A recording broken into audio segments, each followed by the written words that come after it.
ፋሺስት ጣሊያን በኢትዮጵያ ዋና ከተሞችን በመቆጣጠር ስሌት አዲስ አበባ የገባው ከዛሬ 89 ዓመታት በፊት በሚያዝያ ወር 1928 ዓመተ ምህረት ነው።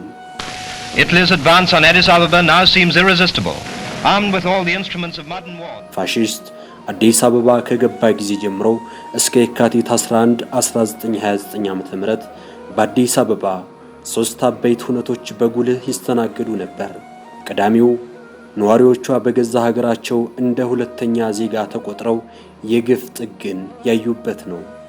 ወደ ጣሊያን ሰፈሮች የማይገቡበት፣ ሀብትና ንብረታቸው የሚዘረፍበት፣ መንቀሳቀስ የማይችሉበት የመከራ ወራትን አሳልፈዋል። የካቲት 12 1929 ዓ.ም ግራዚያኒ በጣሊያን ልዑል መወለዱን ምክንያት በማድረግ በያኔው ገነተ ልዑል ቤተ መንግስት በአሁኑ አዲስ አበባ ዩኒቨርሲቲ ግቢ ውስጥ ምስኪናትን ጠርቶ ድግስ አዘጋጅቷል። በድግሱ በመቶዎች ዳራስ ሰዓት ላይ ግራዚያኒ ኢትዮጵያውያንን በንቀት እየተመለከተ ድስኩሩን ጀምሯል።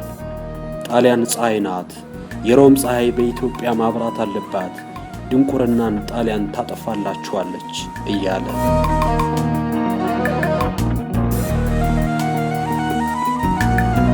ሁለቱ የሀገር ፍቅር ነዲድን የተሸከሙ ወጣቶች ሞገስ አስግዶምና አብርሃም ደቦች ግን በዚህ ድግስ ላይ የተገኙት የግራዚያኒን የንቀት አዋጅ ለመስማት ወይም ከድግሱ ለመመጽወት አይደለም። ደብቀው ያስገቧቸውን ቦምቦች ወርውረው ግራዚያኒና ተከታይ ፋሺስቶችን ገድለው አርበኞችን ለማገዝ ነው። ግቡም አዲስ አበባን ከግዞት አገዛዝ ለመገላገል ነበር። የትዕቢት ድስኩሩ ሲቀጥል በእነዚህ ጀግና ወጣቶች አማካኝነት ተከታታይ ቦምቦች በሁለት አቅጣጫ ወደ ግራዚያኒ ተወረወሩ። ግራዚያኒ ተመቶ ወደቀ፣ ግን አልሞተም። መድረኩ ወደ ሁከት ተቀየረ። ትርምስ በቦታው ነገሰ። ቆስሎ የወደቀው ግራዚያኒ በተኛበት ሆኖ ጥቁር ለባሽ ወታደሮቹን እንዲህ አላቸው።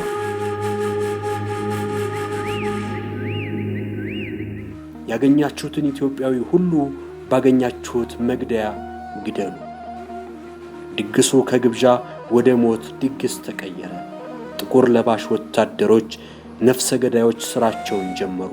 በድንጋይ፣ በጩቤ፣ በገጀራ፣ በዱላ፣ በመዶሻ የሚወገረውና የሚቀጠቀጠው ኢትዮጵያዊ እባካችሁ አትግደሉኝ ሳይሆን እባካችሁ በጥይት ተኩሳችሁ ግደሉኝ እያለ መማፀን ጀመረ። በእሳት የሚቃጠሉ ቤቶች ውስጥ የእናትና ልጅ የሰቆቃ ድምፅ ይሰማል። ከነቤቱ ነደው መሞት ዕጣቸው ሆነ። ኢትዮጵያውያን ለሞት ተሰልፈው ሞትን ይጠባበቁ ጀመሩ። በጥይት እየተመቱ በየመንገዱ የሚወድቁትን ማየት እንደ ትዕይንት ተቆጠረ። ሥርዓትን ለመቅበር የሃይማኖት አባቶች እየታደኑ ተገደሉ። ትውልድን ለማምከን ወጣቶች እየተለዩ አለቁ። ዕውቀትን ለመቅበር የተማሩ ሰዎች ሁሉ እየተፈለጉ ተረሸኑ። አዲስ አበባ በደም ጨቀየች። ጎዳናዎቿ በአስከሬን ተሞሉ። ጭፍጨፋው ለ3 ቀናት ቀጠለ። 30,000 ኢትዮጵያውያን በገፍ ረገፉ። የፋሺስታዊው ጽልመት ጭካኔ ስጋ ለብሶ በገሃድ ታየ።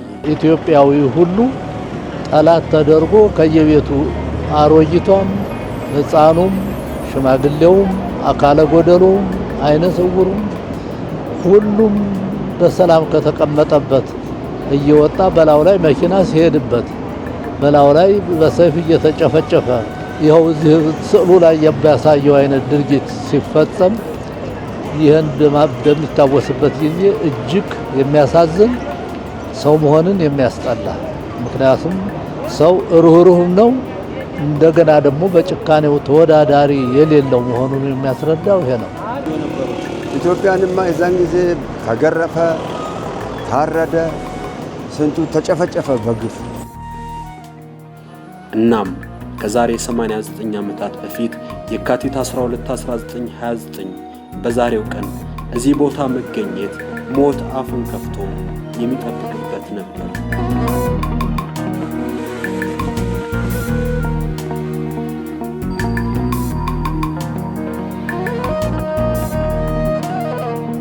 ግራዚያኒ ይህን ሁሉ የግፍ ጥግ የገለጠው ኢትዮጵያውያንን ለማሸማቀቅ ነበር፣ አንገት አስደፍቶ ለመግዛት።